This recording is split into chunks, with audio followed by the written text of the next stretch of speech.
आज के इस वीडियो में देखेंगे जो कि यूनिक पब्लिकेशन के द्वारा ये बुक लॉन्च किया गया है 2025 के परीक्षा हेतु जो आयोजित कर रहा है बिहार विद्यालय परीक्षा समिति द्वारा डीएलएड की परीक्षा, जो कि संयुक्त प्रवेश के लिए यह परीक्षा है, जिसमें सीटेट के लिए भी प्रैक्टिस बुक सेट है और साथ में हल प्रश्न पत्र भी है, जो कि 2022 से 24 तक जो भी हल प्रश्न है वो सभी इस बुक में शामिल है और संपूर्ण व्याख्यात्मक हल सहित है।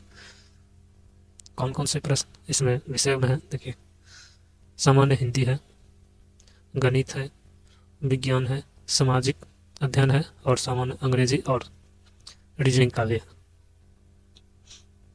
ये सब कुल 120 प्रश्न हर प्रैक्टिस सेट में इसमें है।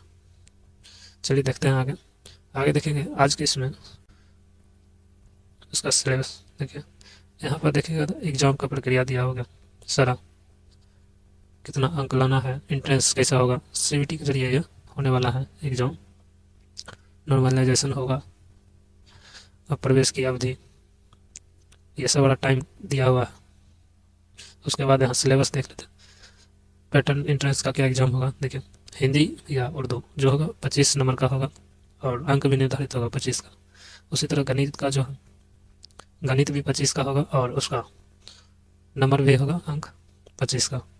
विज्ञान भी 20 नंबर का 20 प्रश्न है और नंबर भी 20 प्रश्न। उसके बाद सामाजिक अध्ययन 20 नंबर का है और 20 क्वेश्चन भी है। सामान्य अंग्रेजी देखेंगे तो 20 क्वेश्चन है और 20 नंबर का ये भी है।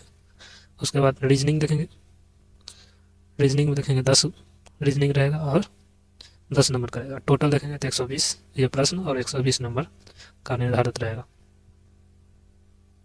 इसमें। ये सिलेबस, ये पैटर्न है एग्जाम का। बिहार डीएलएड परीक्षा 2024 मार्च 6 अप्रैल को इसको देखेंगे आज प्रश्न से, जिसमें सबसे पहले देखेंगे सामान्य हिंदी का। सामान्य हिंदी का जिसमें सबसे पहले प्रश्न आंसर देखेंगे। देखते हैं सबसे पहला प्रश्न है इसमें संधि विच्छेद से। कहते हैं मनोयोग का संधि विच्छेद क्या होगा। ऑप्शन 4 दिया हुआ है, मनोज जोड़ योग, मनोज जोड़ योग, मनोज अयोग, मनोज योग। इसका सही आंसर क्या होगा, सही आंसर हो जाएगा ऑप्शन नंबर 3 हो जाएगा, मनोज जोड़ योग हो जाएगा, क्योंकि ये विसर्ग संधि विच्छेद का उदाहरण है, जिसमें यदि विसर्ग के पहले अ हो और बाद में यो रो हो में से कोई एक हो तो आकार और विसर्ग आ के स्थान पर ओ हो जाता है, इसीलिए इसे विसर्ग संधि विच्छेद कहते हैं। चलिए प्रश्न 2 देखते हैं। दूसरा प्रश्न देखते हैं। दूसरा प्रश्न कहता है कौन सा बहुव्रीहि समास का उदाहरण। ऑप्शन है निषिद्ध, त्रिभुवन, नीलकंठ या प्रोसेन। इसका सही आंसर हो जाएगा ऑप्शन नंबर सी हो जाएगा सही आंसर, नीलकंठ। नीला है जिसका कंठ और नीलकंठ, इसका सही आंसर हो जाएगा ऑप्शन नंबर। जहाँ देखेंगे निषिद्ध का निज दिन यानी रात दिन दंत हो जाएगा, ये दंत हो जाएगा दंत समय होगा। त्रिभुवन मतलब 3 भुवनों का समाहार, ये तो दीर्घ समास में हो जाएगा। और प्रोसेन मतलब पुरुषों में सिंह, यह तो पुरुष का समास हो जाएगा। चलिए अगला देखते हैं ऑप्शन।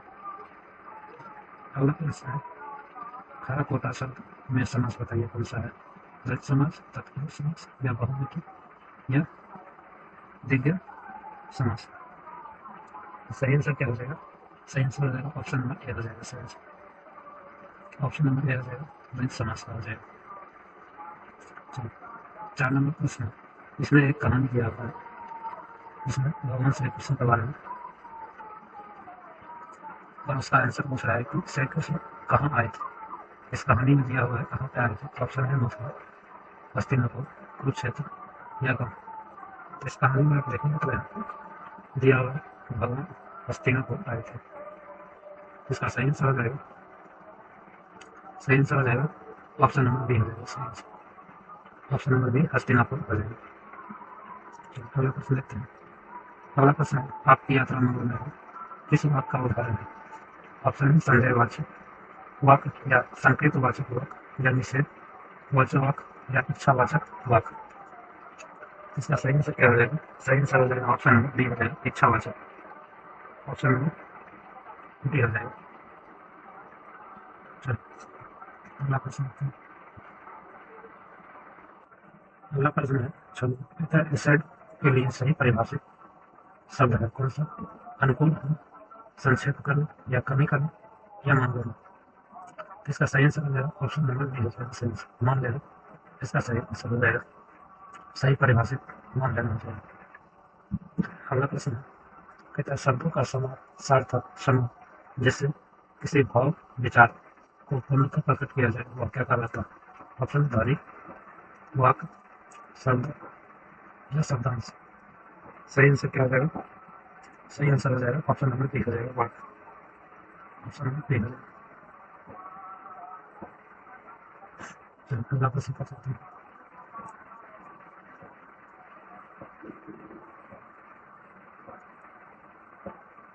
अगला प्रश्न कहता है परलोक का विश्लेषण विशेषण क्या है? ऑप्शन है परमलोक, परलौकिक या पारलौकिक या लोक के पार। इसका सही आंसर हो जाएगा ऑप्शन नंबर सी हो जाएगा, पारलौकिक। अगला प्रश्न देखते हैं। अगला प्रश्न है गाल बजाना मुहावरा का अर्थ क्या होगा? ऑप्शन है दिखाना, चुप रहना, चिंता करना या बाजा बजाना। सही आंसर हो जाएगा ऑप्शन नंबर ए हो जाएगा, दिखाना हो जाएगा। ऑप्शन नंबर ए हो जाएगा। अगला प्रश्न पूछा है इनमें से कौन सा वाक्य अशुभ अशुभ वाक्य को चूज करने के लिए कहता है? वकीलों ने कागजों की जांच की है, इत्र में सुगंध है, वह दाल नहीन है, उसने तो हस्ताक्षर कर दिया। कौन सा अशुभ वाक्य है ये चूज करने के लिए कहता है आंसर? इसका सही आंसर हो जाएगा ऑप्शन नंबर सी हो जाएगा। ऑप्शन नंबर सी हो जाएगा। इसमें कहता है वह डाक पतली नहीं करेगा तो पतली। सही आंसर हो जाएगा ऑप्शन नंबर सी। अगला प्रश्न देखते हैं। अगला प्रश्न नदी नदी कल कल करती हुई बहती चली जा रही है। इस वाक्य में बहती चली जा रही थी में कौन सा पदबंध है? ऑप्शन क्रिया विशेष क्रिया विशेषण या सर्वनाम या इनमें से कोई। सही आंसर क्या हो जाएगा? ऑप्शन नंबर ए हो जाएगा, सही आंसर। ऑप्शन नंबर ए हो जाएगा, सही आंसर। चलिए अगला प्रश्न देखते हैं। अगला प्रश्न है इसमें इनमें कृत्यवाच्य से संबंधित कौन सा वाक्य है? ऑप्शन है कुदाल से मिट्टी उड़ाई जा रही है, वृद्ध से बैठा नहीं गया, भारत ने एक नया उपग्रह छोड़ा, पुस्तक पढ़ी जाती है। सही आंसर क्या होगा? ऑप्शन नंबर सी हो जाएगा, सही आंसर। भारत ने एक नया उपग्रह छोड़ा है। जिस वाक्य में क्रियाकर्ता के अनुसार हो उसे कृत्यवाचक कहते हैं। चलिए अगला प्रश्न देखते हैं। अगला प्रश्न है निम्न में से कौन सा वाक्य शुद्ध वाक्य चूज करने के लिए पहला प्रश्न कहता है पंडित नेहरू ने सोचा था कि स्वतंत्रता मिलते ही भारत की गरीबी अंत हो जाएगी, तब शायद वह अवश्य आएगा। यह बात कोई को मत कर सड़क में भीड़ जुट गई।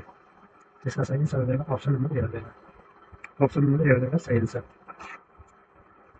सही आंसर हो जाएगा ऑप्शन नंबर ए हो जाएगा। अगला प्रश्न देखते हैं। चलिए अगला प्रश्न देखते हैं। शब्द शक्ति भेद के अंतर्गत आता है कौन सा? रचना, रस, अलंकार या इनमें से कोई। शब्द शक्ति भेद के अंतर्गत तीन भेद आता है, कविता, रचना, व्यंजना। इसके अनुसार सही आंसर हो जाएगा ऑप्शन नंबर ए हो जाएगा। ऑप्शन नंबर ए हो जाएगा, रचना। इसमें ऑप्शन दिया हुआ। चलिए अगला प्रश्न देखते हैं। अगला प्रश्न है नाटे कद के व्यक्ति को देखकर राहुल ने कहा ऊँट आ रहा है। इस वाक्य में शब्द सत्य है कौन सा? कविता, रचना, व्यंजना या इनमें से कोई नहीं। सही आंसर क्या हो जाएगा इसका? सही आंसर हो जाएगा ऑप्शन नंबर सी हो जाएगा, व्यंजना। ऑप्शन नंबर सी हो जाएगा, व्यंजना। चलिए अगला प्रश्न देखते हैं। अगला प्रश्न है काव्य में जब भी दो भिन्न वस्तुओं में समान गुण धर्म के कारण समानताएं दिखाई जाती है उसे कौन सा अलंकार कहते हैं? ऑप्शन है उपमा अलंकार, अनुप्रास अलंकार। इसका सही आंसर हो जाएगा ऑप्शन नंबर ए हो जाएगा, सही आंसर। उपमा अलंकार इसका सही आंसर है। चलिए अगला प्रश्न कर सकते हैं।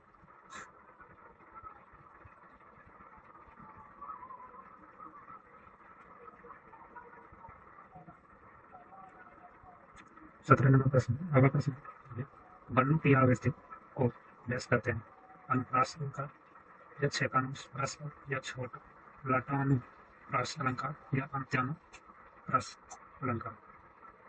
सही आंसर क्या हो जाएगा इसका? सही आंसर हो जाएगा ऑप्शन नंबर ए हो जाएगा, अनुप्रास अलंकार। अगला प्रश्न देखते हैं। अगला प्रश्न है, मैं परिवर्तनशील नवीन समय के पंखों पर आसीन में कौन सा अलंकार पहचाने? नवीनीकरण, रूपक, उत्प्रेक्षा या उपमा। सही आंसर क्या हो जाएगा? सही आंसर हो जाएगा ऑप्शन नंबर डी हो जाएगा, रूपक अलंकार इसमें है। चलिए अगला प्रश्न देखते हैं। अगला प्रश्न है, मंदहसी मुखचंद चन्हाई में कौन सा अलंकार? ऑप्शन है उपमा, मानवीकरण या रूपक या सवेश। सही आंसर क्या हो जाएगा? सही आंसर हो जाएगा ऑप्शन नंबर सी हो जाएगा, रूपक अलंकार इसमें है। ऑप्शन नंबर सी हो जाएगा। चलिए अगला प्रश्न देखते हैं। अगला प्रश्न है, उन्नत हिमालय के धवल व सुरसरी को क्यों टूटती मानव प्रयोग से धारा के दूध धारा छूटती? इस पंक्ति में कौन सा अलंकार है? ऑप्शन है सलेश, रूपक, उत्प्रेक्षा या यमक। सही आंसर क्या हो जाएगा इसमें? सही आंसर हो जाएगा ऑप्शन नंबर सी हो जाएगा, उत्प्रेक्षा। ऑप्शन नंबर सी हो जाएगा। चलिए अगला प्रश्न देखते हैं। अगला प्रश्न है, कहता है मोहब्बत एक मीठी जहर है, इस पंक्ति में कौन सा अलंकार है? ऑप्शन है विरोधाभास, सलेश, रूपक या यमक। सही आंसर क्या हो जाएगा? ऑप्शन नंबर ए हो जाएगा, विरोधाभास अलंकार इसमें है। ऑप्शन नंबर ए हो जाएगा। अगला प्रश्न, छंद शब्द संस्कृत के किस धातु से बना है? ऑप्शन है छेदे या छेद या छल या छल। सही आंसर क्या हो जाएगा? सही आंसर ऑप्शन नंबर ए हो जाएगा, छेदे शब्द से बना हुआ। अगला प्रश्न देखते हैं। अगला प्रश्न कहता है कौन सा इस अंतिम छंद है? अंतिम है, मनुष्य है तो वही रस को बसों ब्रज को गाँव के गवाए।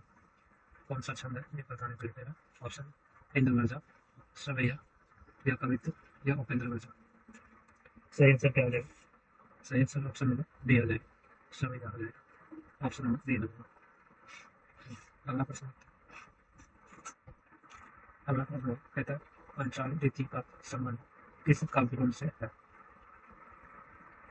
ऑप्शन है मधुर्य वन, ओज वन या प्रसाद वन या इनमें से कोई भी। सही आंसर क्या हो जाएगा? सही आंसर हो जाएगा ऑप्शन नंबर सी हो जाएगा, प्रसाद वन से संबंध। ऑप्शन नंबर सी हो जाएगा। अगला देखते हैं 25 नंबर प्रश्न, वात्सल रस किसे कहते हैं? करुणा के भाव पे या बल सुलभ के भाव या निर्भय या घृणा के भाव? सही आंसर क्या हो जाएगा? ऑप्शन नंबर बी हो जाएगा, सही आंसर बाल सुलभ के भाव। Option number B. चलिए अगला प्रश्न देखते हैं। चलिए अब देखेंगे विज्ञान का प्रश्न जो कि क्या वर्णन से चालू होता है। विज्ञान का पहला प्रश्न कहता है हरित खाद मिट्टी को क्या प्रदान कर समृद्ध बनाता है? ऑप्शन है नाइट्रोजन व फास्फोरस, मैग्नीशियम व नाइट्रोजन, फास्फोरस व कैल्शियम, कार्बन व हाइड्रोजन। इसका सही आंसर क्या हो जाएगा? ऑप्शन नंबर ए हो जाएगा सही आंसर। ऑप्शन नंबर ए हो जाएगा नाइट्रोजन व फास्फोरस, और इसमें एक और पोटासियम होता है। ये तीन मिलकर एनपीके पौधों के लिए प्रमुख पोषक तत्व से ये सब, और हरित खाद बनाने के लिए खेतों में पश्चिम मूंग अथवा ज्वार जैसे ये सब पौधे उगा के उसे बोने के बाद उसे तत्पश्चात उसके हल चला दिया जाता है। हल चलाकर उसे खेत में मिट्टी में मिला दिया जाता है, जिससे पौधे हरी खाद में परिवर्तित हो जाते हैं। चलिए अगला प्रश्न देखते हैं। अगला प्रश्न कहता है नीचे दिया हुआ समीकरण किस प्रकार के अभिक्रिया है? ऑप्शन है संयोजन, वियोजन या द्वि विस्थापन या इनमें से कोई नहीं। सही आंसर क्या हो जाएगा? सही आंसर हो जाएगा ऑप्शन नंबर सी हो जाएगा, द्वि विस्थापन। ऑप्शन नंबर सी हो जाएगा। अगला प्रश्न है कहता है एक तत्व जिसकी परमाणु संख्या 15 है उसके संबंध में निम्नलिखित में से कौन सा कथन सही है? चलिए उसका देख लेते हैं कौन कौन सा कथन दिया हुआ है। तो 4 कथन दिया हुआ है। तत्व वर्ग के 15 का है, या तत्व की संयोजकता 4 है, या तत्व और तत्व है, या इनमें से कोई नहीं। सही आंसर क्या हो जाएगा? सही आंसर हो जाएगा option number option number C हो जाएगा सही आंसर। तत्व और धातु। अगला प्रश्न है, कहता है निम्नलिखित में से कौन सा यौगिक नहीं। दूसरा कौन सा यौगिक नहीं। ऑप्शन है जल, काली चूना, संगमरमर या हवा। इसका सही आंसर हो जाएगा ऑप्शन नंबर डी हो जाएगा सही आंसर हवा। हवा हो जाएगा। हवा एक मिश्रण है, जबकि जल H2O है, संगमरमर CaCO3 और कुछ में CaO4, ये सब यौगिक है, जबकि हवा एक मिश्रण है। हवा एक यौगिक नहीं है, मिश्रण है। चलिए अगला प्रश्न देखते हैं। अगला प्रश्न है, निम्नलिखित में से किसे जीवित जीवाश्मों के अंतर्गत वर्गीकृत किया गया है। ऑप्शन है पाइनस या साइकस या सेलर, जिनेरा या सेड्रस। तो सही आंसर क्या हो जाएगा। सही आंसर हो जाएगा ऑप्शन नंबर डी हो जाएगा सही आंसर साइकस। साइकस को किया गया है। साइकस तार जैसा दिखने वाला मरुभेद पेड़ है, जिसमें तना लंबा मोटा तथा अशाखित होता है। साइकस एक सदाबहार औपर्णपाती तथा बहुवर्षीय पादप है। चलिए अगला प्रश्न देखते हैं। अगला प्रश्न, गोल्जी उपकरण की कमी है। ऑप्शन है जीव की कोशिकाओं में या उच्च पौधे में या नीलहरित शैवाल में या ईस्ट में। सही आंसर क्या हो जाएगा। सही आंसर हो जाएगा ऑप्शन नंबर सी हो जाएगा। सही आंसर ऑप्शन नंबर सी हो जाएगा नीलहरित शैवाल में। यह प्रोटीन तथा लिपिड को प्रोसेस तथा पैकेज करने का कार्य करता है। चलिए, अगला प्रश्न देखते हैं। अगला प्रश्न है, कहता है इनमें से कौन पारिस्थितिक तंत्र का घटक नहीं है। ऑप्शन है अजैविक कारक, जैविक कारक, मनुष्य या इनमें से कोई नहीं। इस प्रश्न का सही आंसर जो है ऑप्शन नंबर डी हो जाएगा। ऑप्शन नंबर डी हो जाएगा सही आंसर। जबकि पारिस्थितिक तंत्र में दो घटक होते हैं, पहला पहला जैविक और दूसरा अजैविक। तो इस प्रश्न में दोनों का ऑप्शन दिया नहीं है, इसलिए इसका इनमें से कोई नहीं जाएगा। ठीक, चलिए अगला प्रश्न देखते हैं। अगला प्रश्न कहता है रंध्र के छेदों का खोलना और बंद होना किस पर निर्भर करता है। ऑप्शन है ऑक्सीजन, तापमान या रक्षक कोशिकाओं में पानी या CO2 की सांद्रता। इसका सही आंसर जाएगा ऑप्शन नंबर सी हो जाएगा रक्षा कोशिका पानी। क्योंकि रंध्र के क्षेत्र को खोलना और बंद होना यह जल की मात्रा पर निर्भर करता है, और ये रंध्र पत्तियों पर उपस्थित होते हैं। इन्हीं रंध्रों से पौधे गैसों का आदान प्रदान करते हैं। चलो अगला प्रश्न देखते हैं। अगला प्रश्न है, कहता है मानव युग्म और मानव शुक्राणु में गुणसूत्रों की संख्या का अनुपात कौन सा है। 2:1 या 3:1 या 1:2 या 1:3। सही आंसर क्या हो जाएगा। सही आंसर हो जाएगा ऑप्शन नंबर ए हो जाएगा सही आंसर 2:1 हो जाएगा। चलो अगला प्रश्न। अगला प्रश्न है, इनमें से कौन सा स्वतंत्र रूप से गिरते हुए वस्तु के लिए सत्य है। ऑप्शन है यह आसमान गति से चलता है, इसका वेग शून्य है, या इसमें निरंतर गैर और शून्य त्वरण होता है, या इसमें असमान त्वरण है। सही आंसर हो जाएगा ऑप्शन नंबर सी हो जाएगा सही आंसर। इसमें निरंतर गैर शून्य त्वरण होता है, जबकि देखिए जी का मान होता है 9.8 मीटर पर एम पर सेकेंड स्क्वायर होता है। पृथ्वी पर होता है, और पृथ्वी से जैसे ऊपर जाएंगे तो घटेगा, नीचे जाएंगे तो भी घटेगा। चलिए अगला प्रश्न देखते हैं। चलिए अगला प्रश्न है, कहता है हाइड्रोजन गैस से भरे गुब्बारे को हवा में छोड़ने पर गुब्बारा क्या होगा। कुछ दूरी तक ऊपर उठेगा और हवा में तैरेगा। अगला ऑप्शन है कुछ खास ऊंचाई तक उठकर विस्फोट करेगा, कुछ खास ऊंचाई तक उठकर पुनः नीचे धरती की ओर आएगा, अंतरिक्ष में चला जाएगा। तो सही आंसर क्या हो जाएगा। सही आंसर इसका हो जाएगा ऑप्शन नंबर ए हो जाएगा सही आंसर। ऑप्शन नंबर ए हो जाएगा कुछ दूरी तक उठेगा और हवा में तैरेगा। क्योंकि देखिए गुब्बारे में हाइड्रोजन भरा रहता है और हाइड्रोजन को हवा से हल्का होता है हाइड्रोजन। ठीक है, वायु वायु का घनत्व अत्यंत वहां पर ऊपर उठने के बाद कम हो जाता है, जो कि हाइड्रोजन से कम हो जाता है इसका घनत्व, इसीलिए वहां पे ऊपर उठने के बाद ये तैरने लगता है। चलिए अगला प्रश्न देखते हैं। अगला प्रश्न कहता है एक तरफ जिसका घनत्व मरकरी के घनत्व से दोगुना हो है उपयोग बैरोमीटर में किया जाता है, वह तब एक वायुमंडल दाब के कितना सेंटीमीटर के बराबर होगा। ऑप्शन देख लेते हैं। इसका ऑप्शन है 380, 152 या 76 या 38। सही आंसर हो जाएगा ऑप्शन नंबर डी हो जाएगा सही आंसर। ऑप्शन नंबर डी हो जाएगा।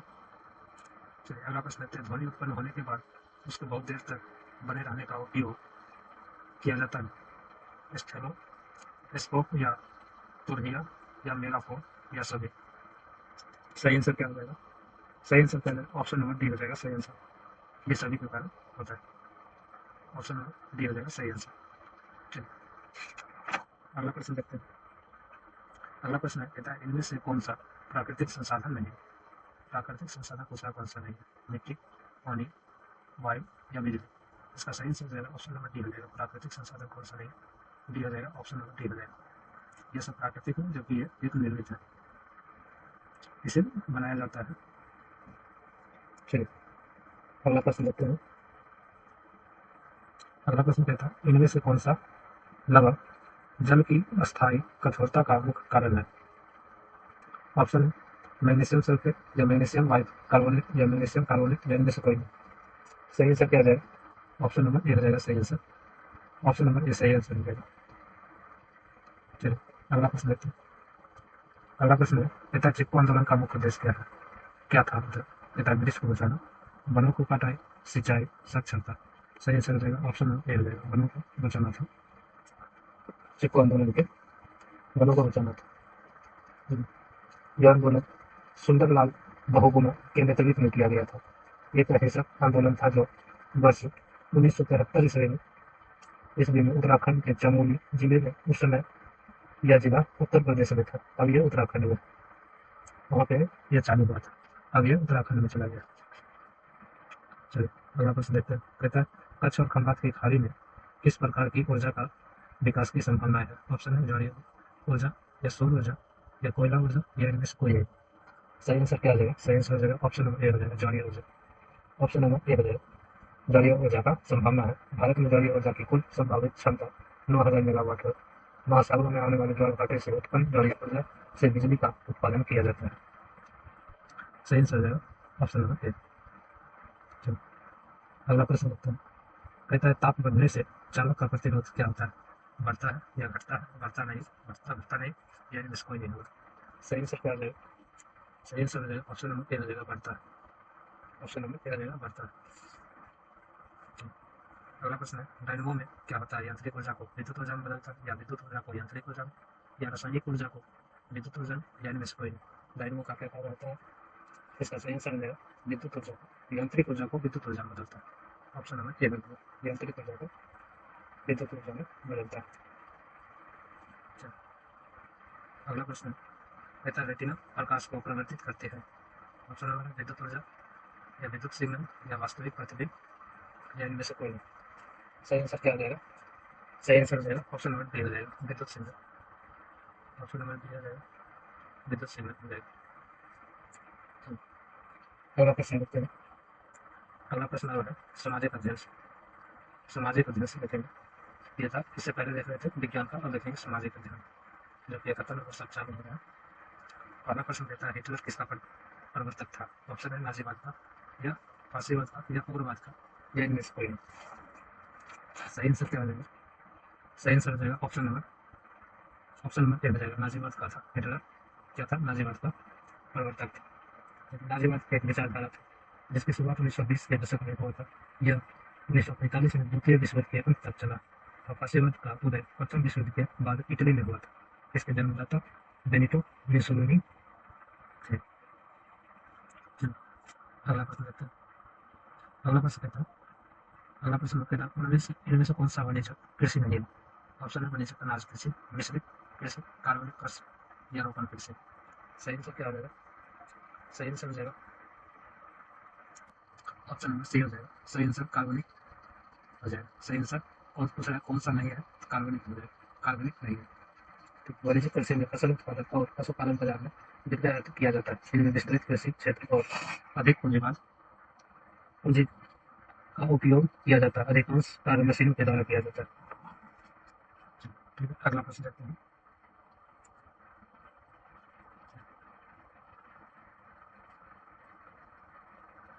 अगला प्रश्न देखते हैं। अगला प्रश्न कहता है बाल्कन का एक बड़ा हिस्सा डच साम्राज्य के नियंत्रण में था, जिसने 1871 के बाद यूरोप में राष्ट्रवादी तनाव का गंभीर से स्रोत देखा। ऑप्शन है ग्रीक्स, रूस या रशिया या तुर्क। सही आंसर क्या हो जाएगा? ऑप्शन नंबर बी हो जाएगा, सही आंसर तुर्क में था। तुर्क साम्राज्य ओटोमन साम्राज्य के नियंत्रण में था बाल्कन, जिसने 1870 इसने यूरोप के राष्ट्रवादी तनाव का गंभीरता से विरोध किया। चलिए अगला प्रश्न देखते हैं। कहता है इनमें से निम्नलिखित में से किसके द्वारा इंडियन एसोसिएशन की स्थापना की गई? ऑप्शन है शिशिर कुमार बोस और राधाकांत देव, यशवेंद्र नाथ बनर्जी और आनंद मोहन, यशवेंद्र बनर्जी और सुरेंद्र नाथ बनर्जी और बंकिम चंद्र चटर्जी। यार में से कोई नहीं। तो सही आंसर क्या हो जाएगा? सही आंसर ऑप्शन नंबर बी हो जाएगा सही आंसर। सुरेंद्र नाथ बनर्जी और आनंद मोहन बोस द्वारा 1876 में इसकी स्थापना किया गया था, इंडियन एसोसिएशन की स्थापना, जिसका उद्देश्य था लोगों को राजनीतिक, बौद्धिक और भौतिक उन्नति को हर वैध माध्यम से बढ़ावा देना था। चलो, अगला प्रश्न देखते हैं। कहता है शिपिंग जेनी का आविष्कार कब हुआ था? ऑप्शन 1774, 1769, 1773 या 1775। सही आंसर क्या हो जाएगा? सही आंसर ऑप्शन नंबर ए हो जाएगा। ऑप्शन नंबर ए हो जाएगा सही आंसर। 1764 में ये कताई मशीन है जिसका आविष्कार किया था जेम्स हर्ग्रीव्स द्वारा किया गया था। अगला प्रश्न देखते हैं। कहता है रबर किस प्रकार का वनस्पति क्षेत्र श्रेणी में आएगा? ऑप्शन है उष्णकटिबंधीय सदाबहार वन, या उष्णकटिबंधीय पर्णपाती वन, या पर्वतीय वन, या मैंग्रोव वन।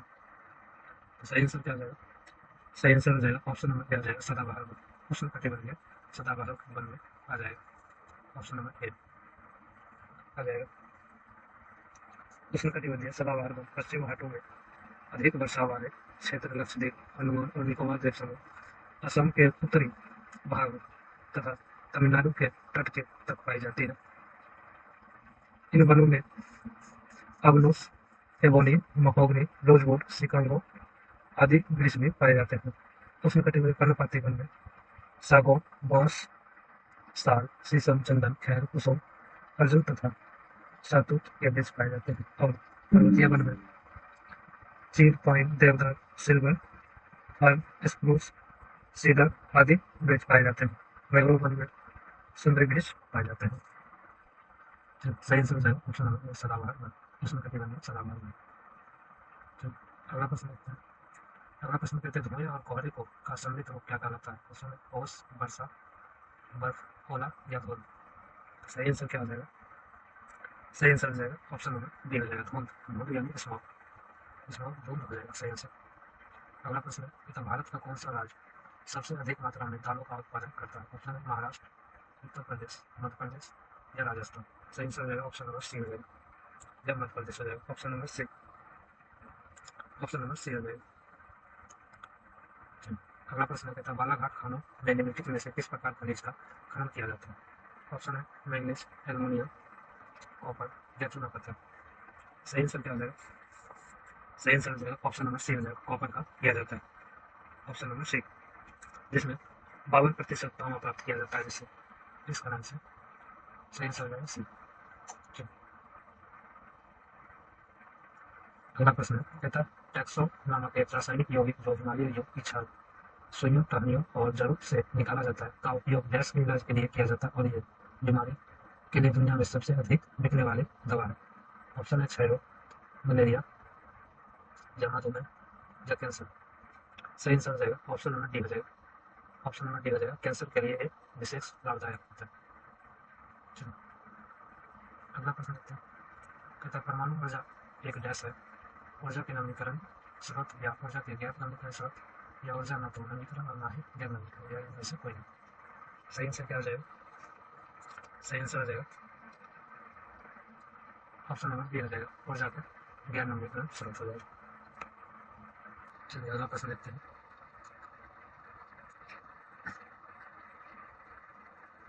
अगला प्रश्न है ये थोड़ा सा धुंधला दिख रहा है।